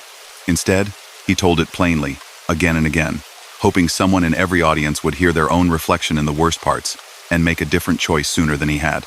Every so often, alone on a hotel bed after another long day of travel and storytelling, he would stare at the ceiling and think about the uncanny path that had brought him from a street corner in Brooklyn to that room. There had been many times, by all normal logic, that his story should have ended in a much darker way. The fact that it hadn't, he believed now, wasn't proof that he was clever or tough. It was evidence that grace can find a person in exactly the place they deserve to be and then lead them somewhere they never expected to go. The first time someone introduced him on stage as an expert on integrity, he almost laughed out loud. He sat in the front row of a hotel ballroom, listening while a host in a crisp blazer told the crowd that the man they were about to hear from knew more than anyone about the cost of bad choices and the value of doing right. Then they said his name, and the audience applauded. He walked up slowly, shaking his head just a little. For years, reporters had called him mob captain, racketeer, fuel scam mastermind. Now executives in suits wanted him to teach their teams how not to behave. He stood at the podium, looked over the rows of salespeople and managers, and decided to lean into the irony. People ask me all the time, he began, how a guy who broke so many rules ends up talking about ethics. My answer is simple. If you want to know where a crooked road goes, ask somebody who's been all the way to the end of it. The room quieted. He talked about shortcuts, about the temptation to bend numbers, just this once, about how easy it is to rationalize one small wrong when you're chasing a bonus or a promotion. He never compared legal corporate pressure to organized crime, but he pointed out something they shared. The human tendency to justify anything if it brings advantage. When he finished, a middle-aged manager came up to him, briefcase in hand, looking unsettled. I came for a motivational talk, the man admitted. But you made me think about how I'm pushing my team. Maybe too hard. Maybe the wrong way. I've been telling myself, everybody does it. After hearing you, I'm not so sure I want to say that anymore. Moments like that showed him this new path wasn't just about retelling old war stories. It was about holding up a mirror. The invitations broadened. Universities asked him to speak to students in business programs and criminal justice classes. Professional athletes invited him into locker rooms. Some had already heard his name through older relatives who remembered the old days. Others just knew that he had lived through temptations that weren't so different from the ones circling them: gambling, fast money, sketchy friends, offering opportunities. He walked into those locker rooms and saw young men in peak physical shape, some barely out of their teens, sitting on benches with headphones around their necks. "Let me tell you something," he said to them. "You think you're invincible right now. I did too. People are going to come at you with business deals, betting lines, side hustles. They'll flatter you, tell you you're smart, untouchable. If those deals aren't clean, they're traps. Maybe not today, maybe not this season, but they'll close on you. And when they do, it won't just be your career at risk. It'll be your freedom, your family, your reputation." Some listened politely and moved on. Others lingered after, asking quiet questions about friends who were already in too deep with bookies or loan sharks. He recognized the fear in their eyes. He'd seen it before in men twice their age who'd lost everything. He also found himself in rooms he never expected to enter from the front, instead of in handcuffs. Law enforcement agencies, local departments, federal units, training centers began inviting him to speak at seminars for detectives and agents. The first time he walked past a row of uniforms toward a lectern, he felt every muscle in his back tighten. Old habits don't die easily. For years, those badges had represented the enemy. Now a captain in charge of an organized crime unit shook his hand. "Look," the officer said, "we spent careers chasing guys like you. You're one of the few who made it out alive and seems serious about staying out. Our younger people need to hear how your world really works. Not the movie version, the real thing." So he told them.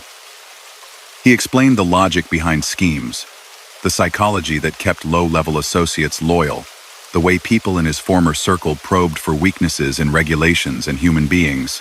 He described how investigators sometimes misread signals, where they wasted energy, and where they were effective.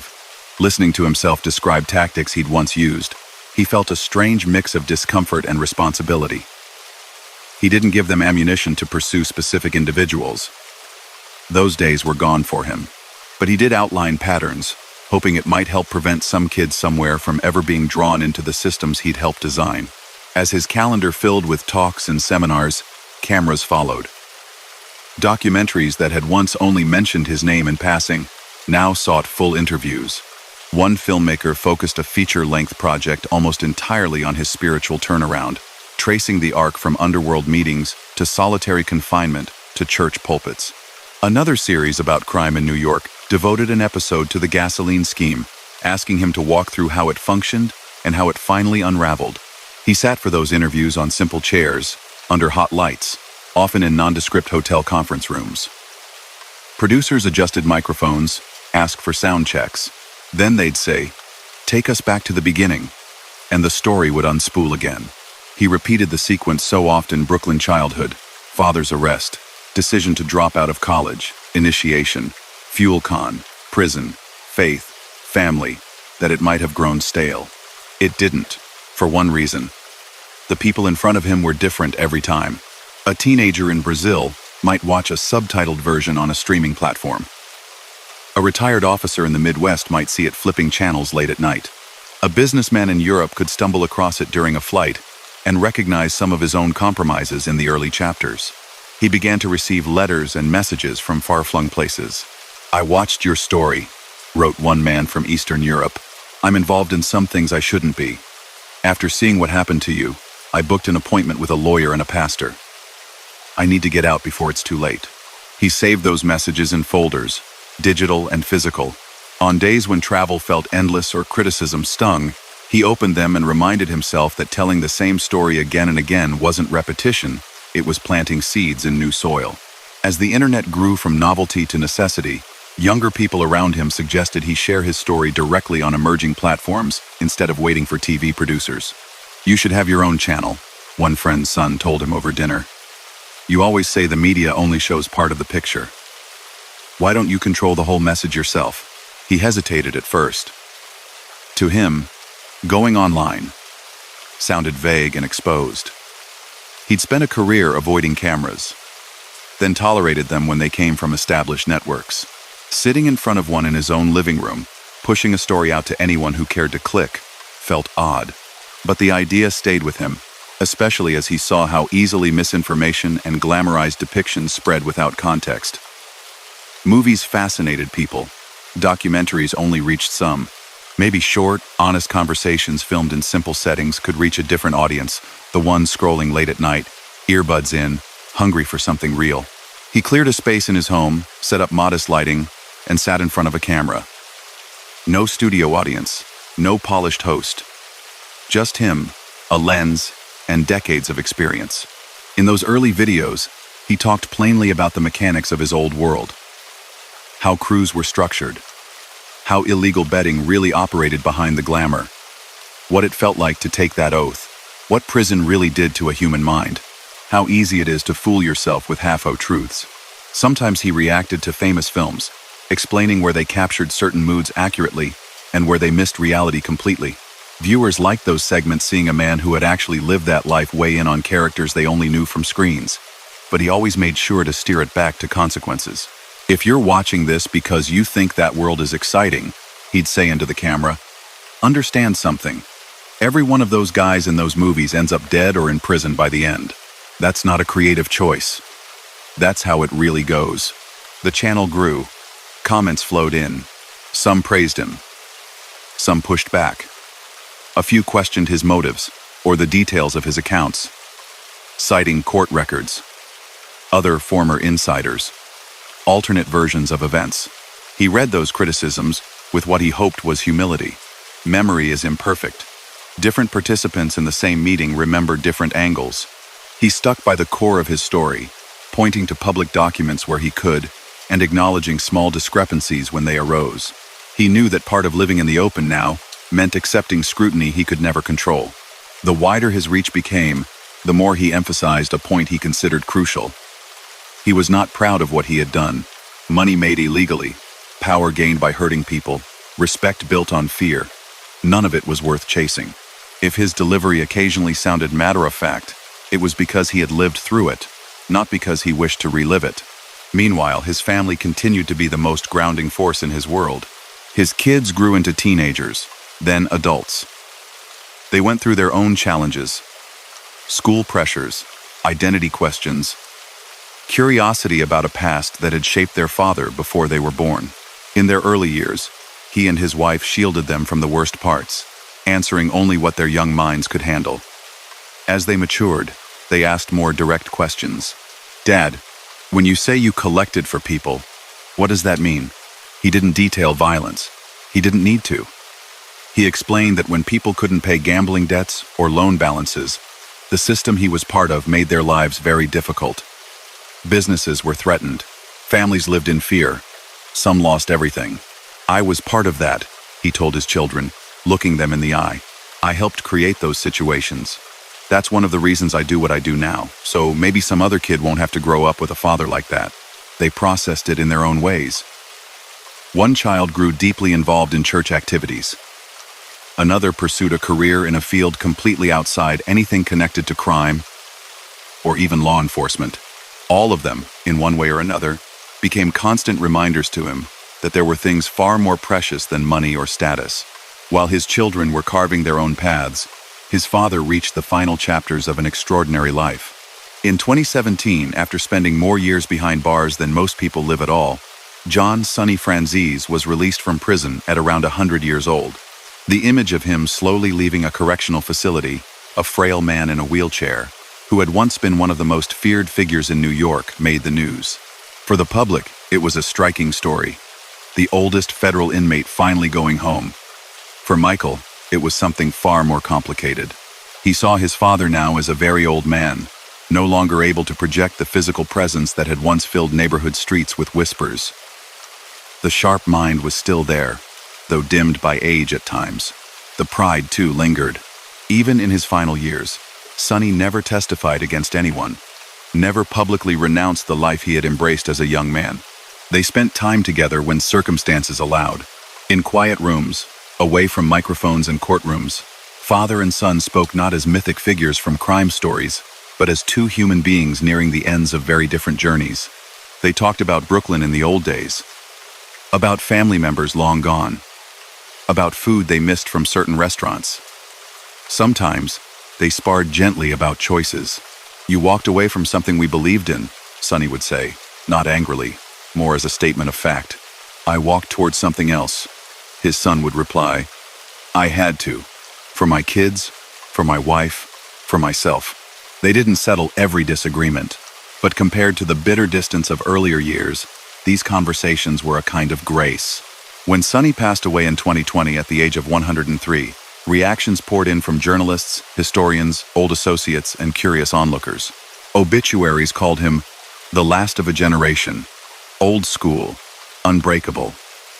They recounted trials, sentences, accusations, his unwavering refusal to cooperate with authorities. For Michael, the loss was not a news item. It was the closing of a chapter that had defined so much of his own story.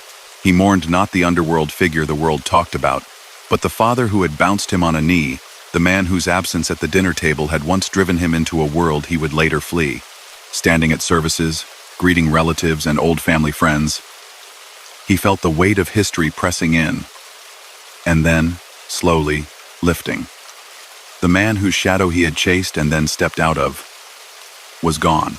The question that remained was what he would do with the years that were left to him. By then, he was in his late 60s. His hair had thinned and grayed. The sharp suits were still there when events called for them, but most days he preferred simple clothes, comfortable shoes, and time with his grandchildren. He still traveled often: churches, colleges, conferences. In airport terminals, people sometimes recognized him from online videos or documentaries. With phones now capable of recording high-definition video in an instant, strangers occasionally asked for quick interviews or selfies.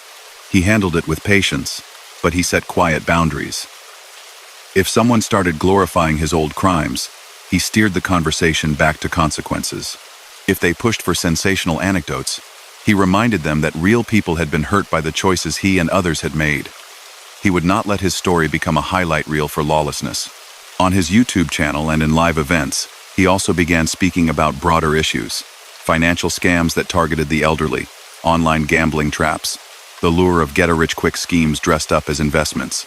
He recognized the same patterns of manipulation he had once used, now playing out digitally on screens instead of in smoky back rooms.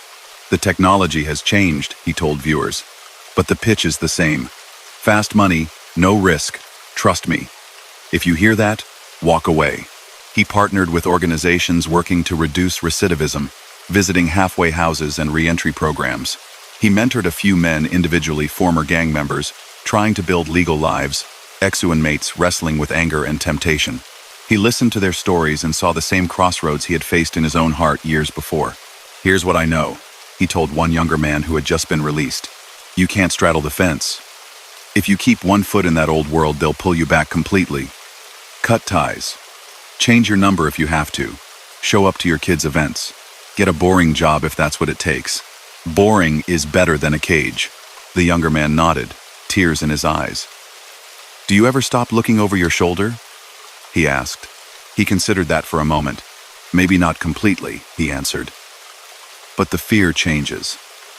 I'm not afraid of some guy from the old neighborhood anymore. I'm more concerned about disappointing my family, or the God who gave me another shot. That kind of fear keeps me on the right path." When news stories occasionally resurface, like the old Forbes listing that once named him among powerful criminal figures, people would bring them up at events or in comments online. "You were on that list," someone would say. "Did that make you proud back then?" "It did," he would admit. "At the time, it stroked my ego. Now, if that list appears on a screen, I only want people to see it as proof of how deceptive success can be. You can be on a magazine cover and still be on your way to losing everything." As years stacked up without a return to crime or a violent end, something became clear even to skeptics. Whether they liked him or not, whether they agreed with every choice or not, he had done something that almost no one in his former circle had pulled off. He had walked away and stayed away. He didn't hold that up as a boast. If anything, it humbled him. Each year past 50, past 60, past retirement age, felt like bonus time he hadn't earned. On quiet evenings at home, when flights were done and the house had settled, he sometimes sat alone in a chair, Bible open, old case files stacked nearby for reference as he wrote. Outside, his neighborhood was peaceful. Kids' bikes tipped on lawns, porch lights glowing. Far from the streets where his story began, he shook his head at the distance between that boy and this man. The distance, he knew, had been crossed at great cost to the people he had harmed, to his own family, to his health, to his relationships. But it had been crossed. And as long as he could stand up in front of another group, switch on another camera, or answer another desperate email, he intended to keep using every remaining day to warn, to explain, and to point toward the only escape he had ever found that lasted. Most mornings now begin quietly. He wakes before the sun, out of habit more than necessity. Years in cells and years on the street trained his body clock to respect the early hours. In the dark stillness, he slips out of bed so as not to disturb his wife, pads into the kitchen, grinds coffee, and stands by the window while the pot gurgles. Outside, the street is calm. Sprinklers tick across trimmed lawns. A newspaper lands on a driveway with a soft thump. No lookouts on corners. No unmarked sedans idling suspiciously. To a passerby, it's just another California neighborhood at dawn. He pours a cup, sits at the table, and opens a worn Bible. The same book that once lay on a thin prison mattress now lies on clean wood. Sometimes he reads for a while, sometimes only a few lines. Either way, he starts the day by reminding himself who really kept him alive this long. After that, he checks his schedule. On the counter sits a notebook with flights, hotels, churches, schools, corporate events, podcast recordings. The calendar is still crowded, but he moves through it differently than he did in his 30s. Back then, he rushed from deal to deal, always chasing the next opening. Now, he paces himself. He's in his 70s. Long nights and endless travel carry a cost. His email inbox is full. Speaking requests, business questions, family members of inmates asking for advice, young people who watched a video late at night and poured their confusion into a long message. He clicks open one from a teenager in New Jersey. "My uncles are in some stuff," the writer explains. "Everyone respects them. They've been telling me I should come around more, learn the ropes. I see the cars, the attention. I know it's messed up, but part of me wants that. I don't know what to do." He leans back, remembering his own pull toward his father's world at that age. The names are different, but the pressure feels familiar. He types a reply. He doesn't lecture. He doesn't pretend the attraction isn't real. He tells a short, clear story. Respect that evaporates when you're in a jumpsuit. Friends who disappear when you can't earn. Years lost behind steel for choices made before you're even fully grown. He doesn't tell the boy what to do. He lays out where the road leads and lets him see it clearly. Before hitting send, he adds something he didn't have when he was young. Find someone you trust outside that circle. Teacher, coach, pastor. Talk to them. Don't make this decision alone. He answers a few more messages, then grabs a small suitcase. Another flight, another city. At the airport, he walks through security like everyone else. The irony still hits him sometimes. Years ago, agents waited for him at gates with warrants. Now, TSA officers wave him through with hardly a glance. Occasionally, someone recognizes him, asks for a photo, says they've watched his channel. On the plane, he sits by the window, headphones on, reading notes for the talk ahead. It's a public high school this time, an assembly in a gym, not his usual church crowd. Teenagers, some restless, some jaded, some curious. He arrives to the echo of sneakers on hardwood and the squeal of the microphone being tested. Banners hang from the rafters. Teachers try to corral students into rows of folding chairs. The principal introduces him briefly, no dramatic language, just the facts. Former organized crime figure, prison, now speaking about choices. There's a ripple of reaction from the students. Some lean forward, others smirk, expecting a movie version. He steps to the center of the floor and looks around. For a second, he sees himself at that age. Stubborn, proud, certain he knew better than anyone. I know some of you think you've already heard every warning, he begins. Don't steal, don't fight, don't hang out with the wrong crowd. You've had people telling you what not to do your whole life. I'm not here to give you another list. That gets their attention. I'm here to tell you what happens if you ignore all that. Not because I read about it, because I lived it. He tells them about visiting his father through thick glass, about walking away from college, about the rush of money and status that came when he got deep into rackets, and about how quickly all of that collapsed once cases hit. He spares them graphic details. He doesn't need them. The image of a man going from expensive suits to a number on a cell door is enough. He points to the gym doors. Out there, the guys who will offer you easy money or a sense of belonging will always be waiting. I'm not going to stand here and pretend they're cartoon villains. Some of them can be funny, generous, even loyal for a time. That's why it's so hard to walk away. But listen to me. They cannot give you a future. They can only rent you a little bit of excitement before taking everything you've got, including your freedom. He finishes to an applause that starts slowly and then grows. Not everyone claps. That's fine. He knows some of the most important listeners will never show it on their faces, at least not right away. Later, in a corner of the gym, a boy in a hoodie approaches, hands buried in his pockets. My cousin's in a gang, he mutters. He says it's family. You talk like you know what that's like. I do, he answers. I know exactly what that's like. They talk quietly for several minutes, long after most students have drifted back to class. He doesn't ask for details that would put the kid at risk. He talks about worth, about the difference between real family people who want to see you alive at 80 and those who want to see you useful at 20. Afterward, driving away from the school, he thinks about how many conversations like that he's had. Some he forgets, others stay with him for years. He'll never know which ones tilt a life even a few inches in a new direction. He's learned not to measure success by visible results. Some nights, the setting is less raw. He stands in hotel ballrooms in front of workers from large companies. They sit at round tables, name tags on their jackets, notepads in front of them. He talks about contracts hidden inside legitimate deals, about how a culture that shrugs off small lies eventually breeds big scandals. He tells them how in his old world, there was always someone willing to say, "This is just how business is done," right before things went wrong. He warns them not to be that person in their own organizations. In between events, he records online episodes. He sits at a small desk, cameras and lights set up by a crew who have become like family. They outline topics, old cases, current headlines about fraud, questions sent in by viewers. One day, an episode focuses on a famous crime film. The producers roll a short clip. He watches, then pauses it with the remote. People see this and they think, those guys are brothers, they'd die for each other, he says to the lens. What they don't see is the real ending. I've lived it. Those brothers turn on each other when the pressure comes, or they end up testifying, or buried, or forgotten. I've visited old associates who can't get out of bed in prison infirmaries. That's the real third act. He knows some viewers still romanticize what he describes. He can't control their reactions. He can only keep telling it straight, trusting that honesty will stick in the mind longer than any glamour.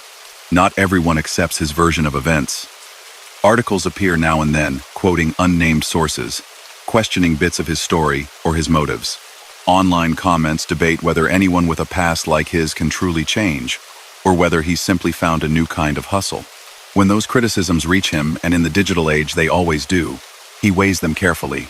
Sometimes the disputes are about dates or minor details.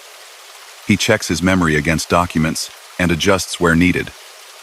Sometimes the attacks cut deeper, accusing him of exploiting his history. In those moments, he goes back to two questions he asks himself often. Am I telling the truth as I know it? Am I using this platform to point away from crime, not toward it? If the answer to both remains yes, he keeps going. He doesn't deny that his name helps sell tickets and books. His past opens doors that a quiet life in medicine or finance never would have. That's a reality he'll never fully escape. What matters to him now is what he does once he's in the room. At home, the pace is different. He pushes a grandchild on a backyard swing, listening to laughter instead of coded conversations. He grills in the yard while his children set out plates. Neighbors drift over, some knowing his full story, others only aware that he speaks at places and used to be in some trouble. Sometimes, late in the evening, one of his kids will stay behind after everyone else has gone to bed, lingering at the kitchen table. "Dad, do you ever miss it?" they ask once. The rush, the big deals, the, I don't know, excitement. He doesn't pretend those years were all misery. That would be a lie, and they'd know it. There were moments, he says honestly, that felt powerful. When you walk into a restaurant and everyone stands up, or when a business deal brings in a fortune overnight, it feels like you're on top of the world. He lets that hang for a second. But here's what I want you to understand. Those moments are short, and the price keeps going up. Every favor you do, every line you cross, ties you to people and situations you can't control. You think you're running the game, but the game is running you. Now, when I sit here and watch you all laughing in the backyard, or when I go to church with your mother, or tuck your kids into bed, there is no deal I ever made that compares. Not one. They nod, half satisfied, half still trying to imagine the scale of what he walked away from. He knows some things can only be fully understood with age. As the years add up, his body reminds him he's not a young man. Doctor's appointments replace some flights. He watches his diet more carefully, takes pills lined up in a weekly organizer, listens when his wife tells him to rest. He jokes sometimes in front of audiences. Back in the day, I worried about FBI agents and guys from rival families. Now I worry about my cardiologist. Under the humor lies something serious. A recognition that his time is limited. He doesn't say it dramatically. He simply knows that he's borrowed more years than he had any right to expect. That awareness sharpens his priorities. He spends more time one-on-one with people who seek him out after talks, especially the ones whose eyes look haunted: the father whose son is in a gang, the middle-aged man who's been gambling secretly for a decade, the young woman who thinks crime might be her only way to pay bills. He listens more than he speaks at first. When he does answer, he doesn't offer magic shortcuts. He describes slow, unglamorous steps. Admit the problem, cut ties, get help. Accept that building a new life will take time. There are days he hears later that someone he spoke with turned things around. There are other days when news reaches him that a person he once tried to help went back, got arrested, or worse. Those moments hurt. They remind him that he can't save anyone. He can only point. More than once, someone has asked him a direct question during a Q&A session. Do you think you're forgiven? With everything you've done, do you really believe that? He doesn't dodge. I've hurt people, he says. I can never fully make that right. I live with that. I've apologized where I can. I've paid what courts ordered. And I've tried to spend the rest of my life warning others. But at the deepest level, forgiveness is between me and God. If I didn't believe he could forgive a man like me, I wouldn't be up here. I'd still be in the dark, even if I was out of prison. He never says that lightly. He knows some pain he caused can't be undone. There are families who lost peace, businesses that went under, people who carry scars seen and unseen because of choices he helped set in motion. Part of his nightly routine is bringing those memories into prayer, asking for mercy he can't earn. On certain quiet nights, after a trip, he lies awake and the arc of his life plays back in fragments. A boy trailing behind a tall figure on a Brooklyn sidewalk. A.D. Young man in a suit, blood on his finger, repeating words of loyalty in a dim living room. Tankers rolling, cash counting, offices buzzing with schemes. Courtrooms, headlines, steel doors slamming.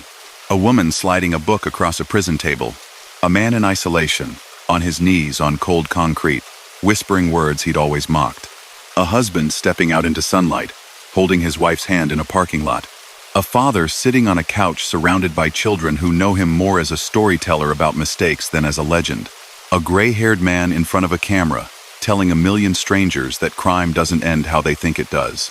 He sees it all and shakes his head slightly in the darkness. If someone had told that kid in Brooklyn how his years would unfold, he never would have believed it. Even now, it feels almost like two different lives stitched together, one built on secrecy and fear, the other on transparency and a faith he once dismissed. He reaches over, touches his wife's hand, whispers a quiet thanks for her, for their family, for the unlikely road out. Outside, the neighborhood is silent. No cars tailing him. No lookouts calling his name. Tomorrow, there will be more flights, more microphones, more faces. As long as he has breath, he intends to keep walking onto stages, into classrooms, onto screens, and saying the same hard, simple thing. I was there. I know what that path really looks like. Don't follow me into the dark. Follow me out. And with that, we close tonight's chapter of The Silent Empires. Michael Franzese here, thanking you for walking beside me through the discipline, the strategy, and the quiet influence that defined my path in the underworld. If this story helped you relax or drift into sleep, don't forget to like the video, subscribe, and stay with us for more tales of gangsters and forgotten empires. Until next time, may the calm of the night settle gently around you, and may the echoes of history guide you softly into rest. Good night.